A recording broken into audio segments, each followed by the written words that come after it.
In this update, we will take a look at changes and new features since the last video and summarize the current state. If you are new to this project, the FFBoard is an open source force feedback system mainly aimed at DIY direct drive steering wheels, but can be used for similar 1- or 2-axis devices as well. It supports multiple motor drivers like our custom TMC 4671 based driver, for 3-phase motors, 2-phase steppers and also DC motors, or other motor drivers like the open source O-Drive and the ESC via a CAN bus connection, and also simple PWM outputs with different modes for other motor drivers or simple DC half-bridge setups. We got support for new button sources, big changes for the TMC motor driver like Autohoming, faster startup, and also experimental external encoder support, and generally we also have improved Linux and game compatibility. Since the beginning, the FFBoard supported enabling and disabling features like button sources at runtime. As button sources, we always supported digital pins connected directly to the microcontroller, and in this case we have enabled only pin number 2. So when I connect a button like this to the second input in the block of digital pins, we can see, because it's the first button source, the first button is being pressed when I click it.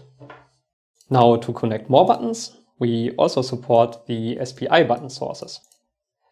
The SPI button source can, for example, interface thrustmaster steering wheels or piezo shift registers like the 74HC165, which I have currently connected 2 of on this breadboard.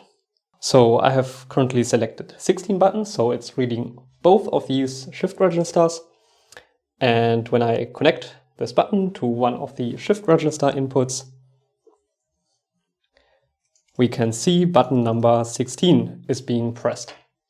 The analog shifter source supports shifters like the Logitech G29 or G27,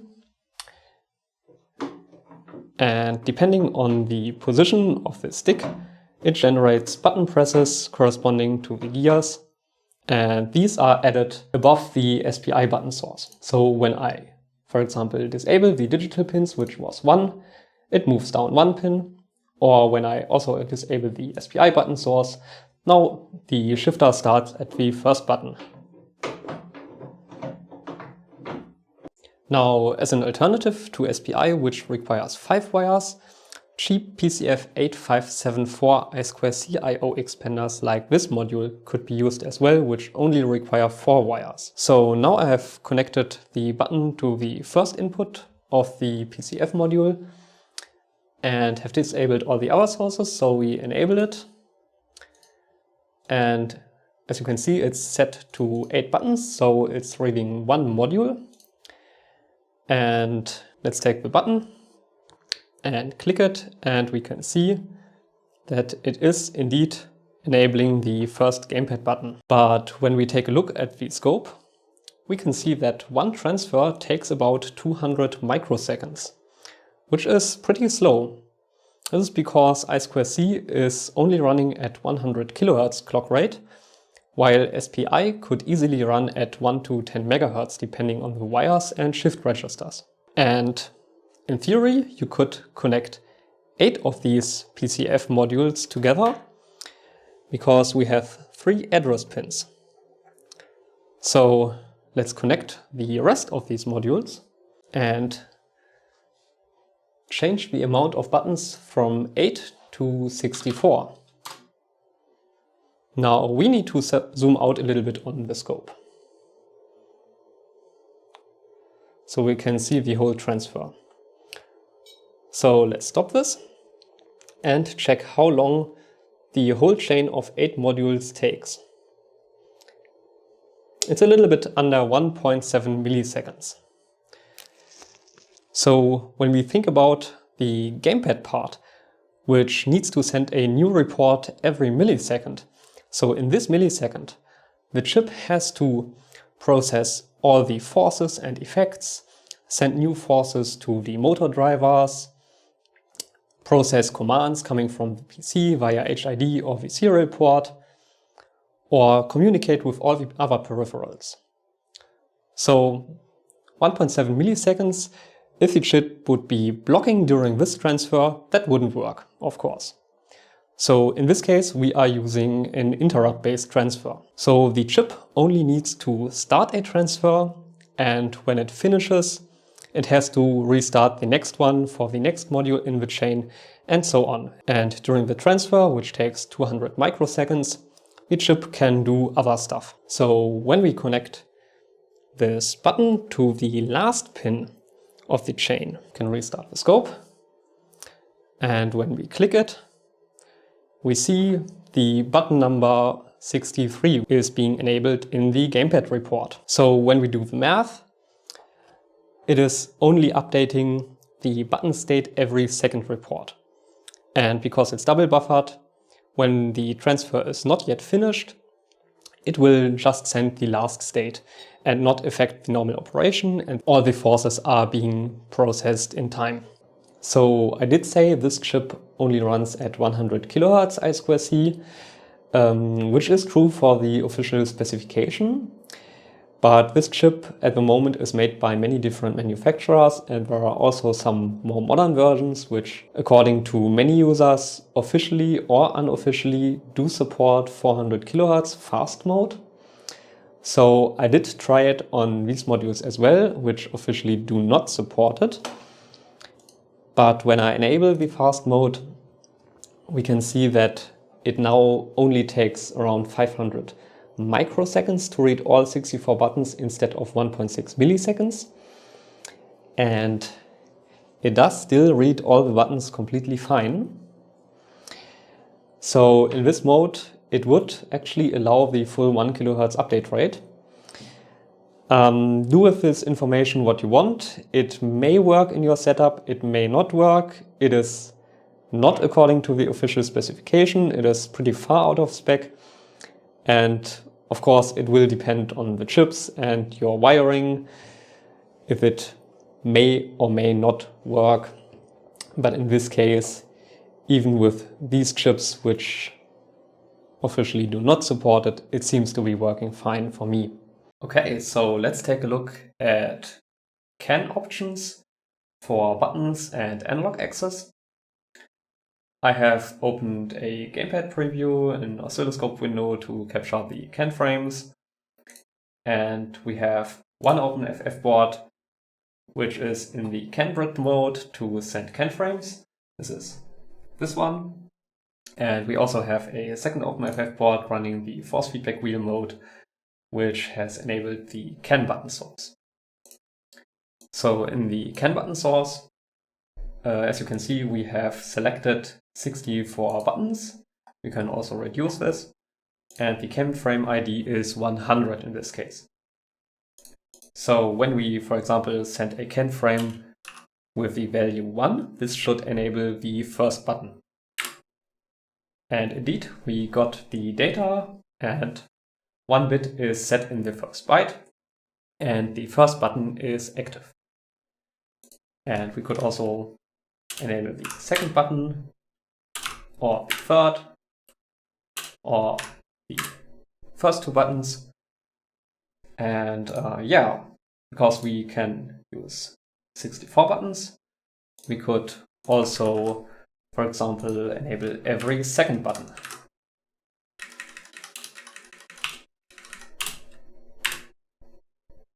And now every second button is set. This can be inverted as well. Now it's inverted. Or we could reduce it to 32 buttons.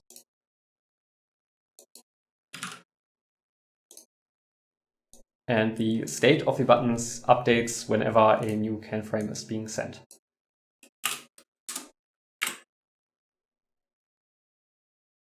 The same thing can be done with analog values as well. So in this case, we have an analog source with 8 axes set, and the CAN frame ID is 110, because one analog value is 16 bits long and a CAN frame contains 64 bits, we can have 4 analog values per CAN frame. So in order to transmit 8 access, we would need 2 CAN frames. So to visualize this, keep in mind the access number 0 is the encoder, which is not affected by the CAN values. So we could set something like this. This would set access number 1 to the maximum value, and all the other bits would be 0, as we can see on the oscilloscope. And when we set it to 0 again, then it's 0 again. But we could also send something like this. This is a full 64-bit CAN frame. And now we have access 1 is -1, access 2 is 1, access 3 -1, access 4 1. And the access 5, 6, and 7 would be the second CAN frame. So this would be the ID number 111. And we can send this again. You may have noticed that the force feedback wheel tab is now called force feedback wheel 1 axis and does not have the axis selector anymore. This is because the 1 and 2 axis modes were split into separate main classes. Reason to split this was that it's easier to use a different HID descriptor for both main classes now. But at the moment I am still using the 2-axis version of the descriptor for both of them, because it seems like this descriptor is more compatible with more games and older direct input APIs.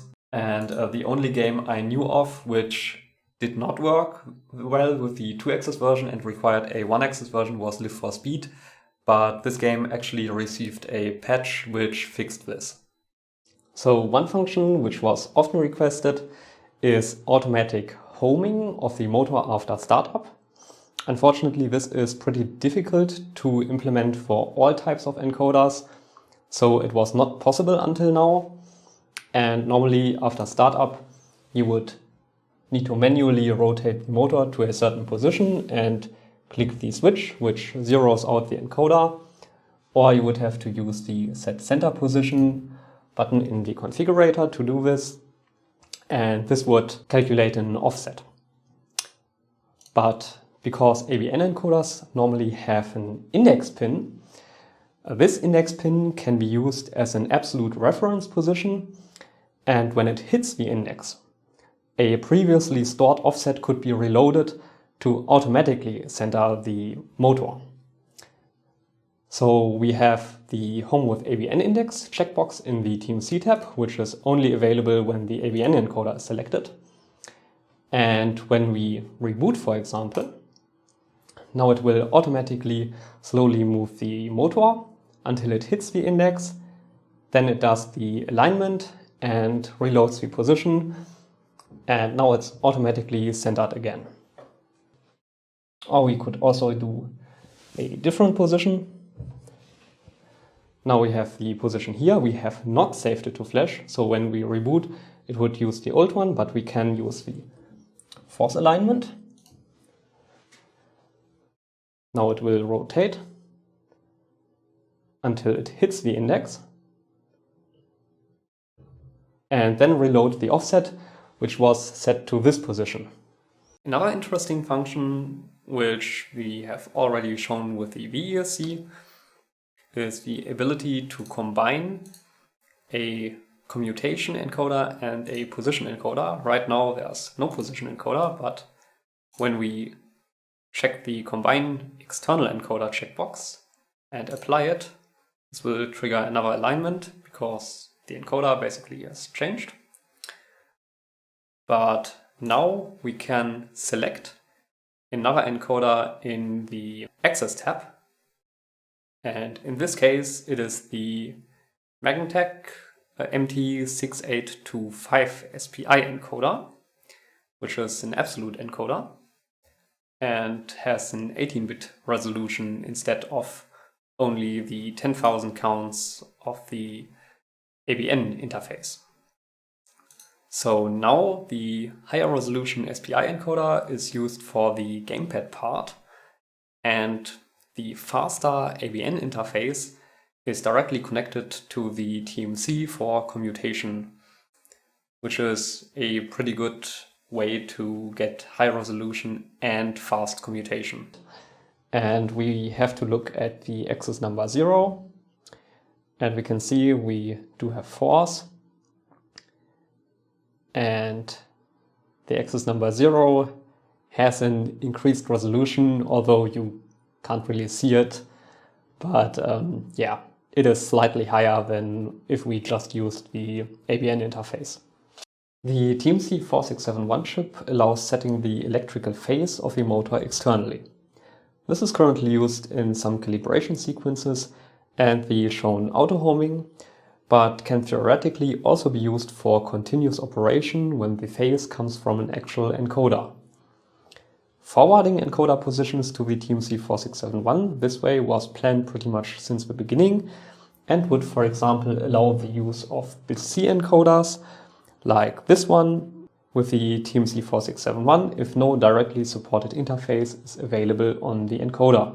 This requires constantly reading a digital encoder, calculating the phase on the microcontroller, and forwarding this data to the TMC 4671. And of course, this comes with the penalty of higher latency and increased load of the chip, and is not recommended if you are able to use an interface supported by the TMC directly instead, which could do all of this internally. To demonstrate position forwarding, we are now once again using this servo motor with the magntek MT6825 encoder, which has both a digital SPI 18-bit interface and a standard ABN output as well, which is currently active. We enable this by selecting the external encoder type in the TMC tab.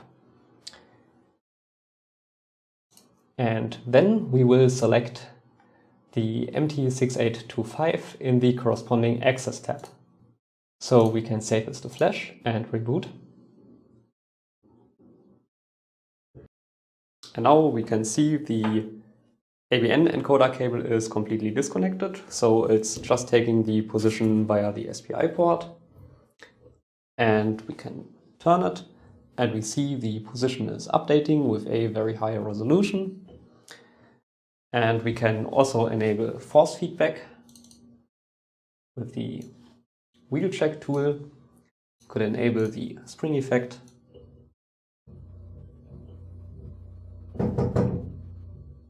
And we can see, yes, it is indeed also doing force feedback. But of course you want to see if BiSS-C encoders are working. And yes, indeed, I have already shown you the BiSS-C encoder. While it is a little bit more difficult to set up, it should be more resistant to noise than the magntek. So let's check out how we can use BiSS-C with the FFBoard now. So in order to connect the official Miege BiSS-C encoder, we will take the original cable, which has a 15-pin D-sub connector, 2 rows, so we need a matching socket. And BiSS-C requires 2 differential data lines and 5V and ground, so we need at least a cable with 6 conductors. So this one has 8, and yeah, a housing for the connector. So this is the module I made for interfacing the BiSS-C encoder with an SPI port. It consists of 2 MAX485 transceivers, because BiSS-C is a differential protocol using 2 differential lines, one for sending data and the clock, and one for receiving data from the encoder at the same time. So this means one transceiver is sending the clock and one is receiving the data. But because they can in theory both receive and transmit, on one it has to be always in a sending mode, and on the other it has always to be in the receiving mode. So this also means you cannot use a chip select on the SPI port to disable the transceiver, because the clock when it's idle, has to be always high, and when you disable a transceiver, it goes high impedance, and this will not work with this encoder. So on the transceiver which is sending the clock, which is this one, I have to set the data transmission enable line always high and the receive enable line also always high, because it's inverted. And the other way around, on this one, which is always receiving, the data transmission enable has to be always low and the receive enable also has to be always low, so it's always receiving data. So now it's time to actually mount the encoder to the motor. In this case, I have chosen the 130ST M15015. Keep in mind that this encoder does not directly fit this motor, and we will see why when I take off the cover. I have taken this off once before, so it's a little bit easier. The first time you take it off, this gasket might be stuck pretty hard, but it is not glued. You should be able to get it off. So now we have the encoder open, and yeah, when we compare this encoder, this is the BiSS-C encoder, and this is the old 40,000 CPR ABN encoder. This one is smaller and will not directly fit, so we will need to make an adapter. When you take off the encoder, then of course you will lose the factory alignment,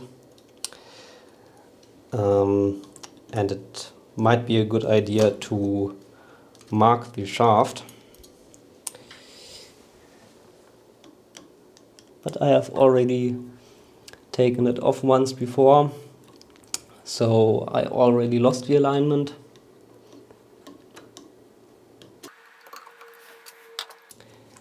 And behind the encoder, we can see that it's secured to the shaft with a screw. Of course, we will need to take this out.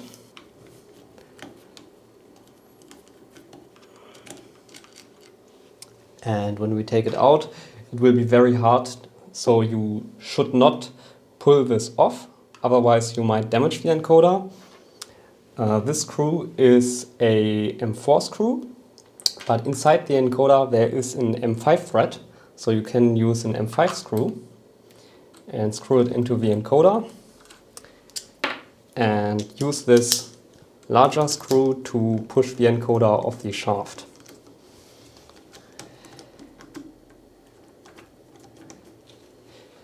And now we can safely remove it. So this is the adapter I made for this encoder. This is just a 3D printed offset plate, which will take the 55mm hole spacing and convert it to a smaller 40mm one. So I have now mounted the 130ST with the BiSS-C encoder on my rig. And we are using the same controller with the same transceivers, but for the motor driver we are now using the version 1.2.2 TMC motor driver with the Hall effect sensors. So we can now turn it on, and we will see that it will automatically align and recenter itself, because this is an absolute encoder and the position offset is stored and reloaded.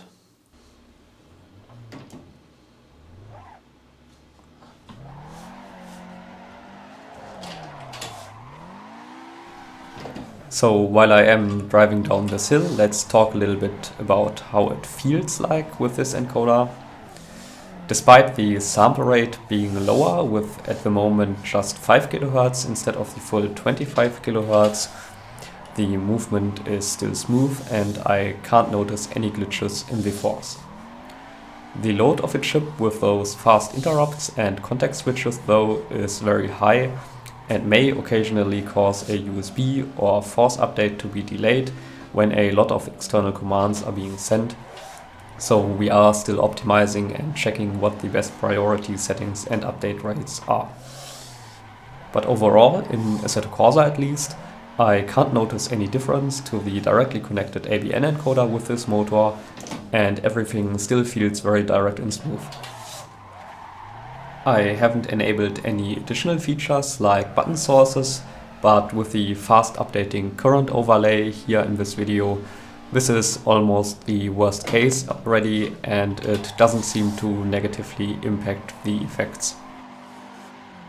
Still, because of the very high processing overhead, I would recommend a directly connected encoder instead, especially if you also want to make use of other features requiring additional processing time.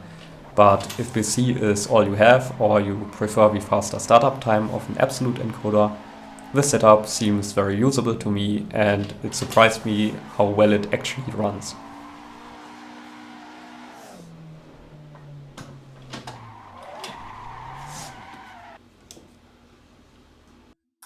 Of course, Linux support is also possible, but I haven't tested many games yet, as not many games on Linux support actual force feedback.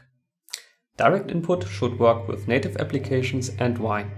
Here we are currently testing some effects with FFtest. But some fields in the USB descriptor and the behavior for infinite effects had to be adjusted, as there are some differences in how Linux and Windows set up the effects and what Linux expects to find in the descriptor, making it less flexible. For example, on Linux, an infinite effect has the length 0, while on Windows the maximum value is treated as infinite. That's why previously there were some incompatibilities in certain applications, but here we can now see that all the standard effects are working.